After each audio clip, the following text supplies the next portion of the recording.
Hillary Clinton and that server story. There's a new investigation by the Associated Press that finds the software on Hillary Clinton's homebrew email server was, in fact, vulnerable to hackers. I mean, no surprise there, really. I mean, this is the issue that we face nowadays with the Chinese and with the Russians all trying to get into our systems. You do have to once again ask the question, as Secretary of State, how could you be maintaining your own server? How does she defend herself in all of this with now an investigation by the FBI going on? Peter Barnes has more on this developing story for us. Peter.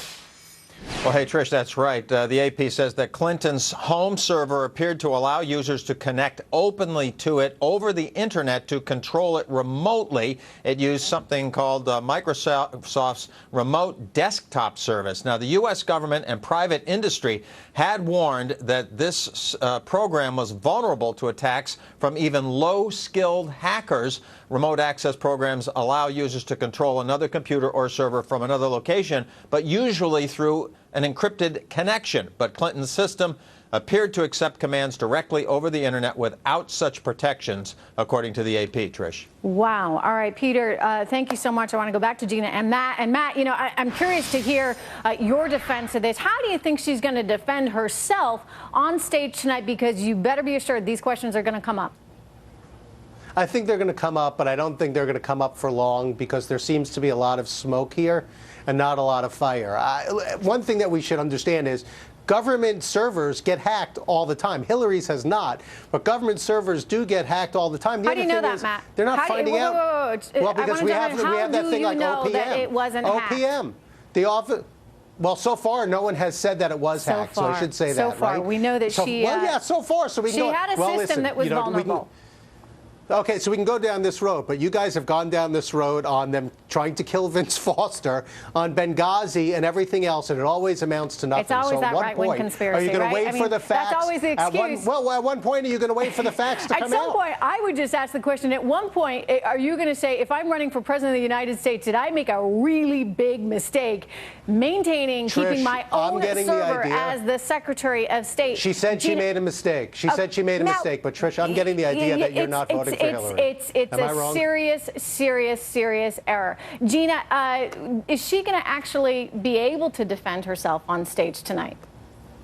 How is this defensible? You compromise our national security, couple that with the whole thing that went down in Benghazi, couple that with the money that her husband took for speeches to foreign leaders. You put those three things together, and something smells very, very upsetting about this. Now we not only have a repeated dishonesty from this candidate, Hillary Clinton, but we also have pure, utter, straight up incompetence. Even if, and no one believes this, but even if this was pure incompetence and there's nothing else going on here, what's her next mistake that she's going to make as president that compromises us, and how exactly will that mistake affect our future? Sort of the blasé, you know, saying, well, this is just the right-wing conspiracy.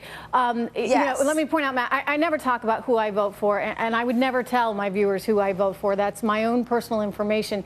But one of my jobs is to point out in every single one of these candidates when you have issues, when you have problems. And this one, it's pretty glaring. You know, in this particular case, with this particular candidate, she wants to shrug it off and say, well, but why is she, Matt, somehow playing by a different set of rules?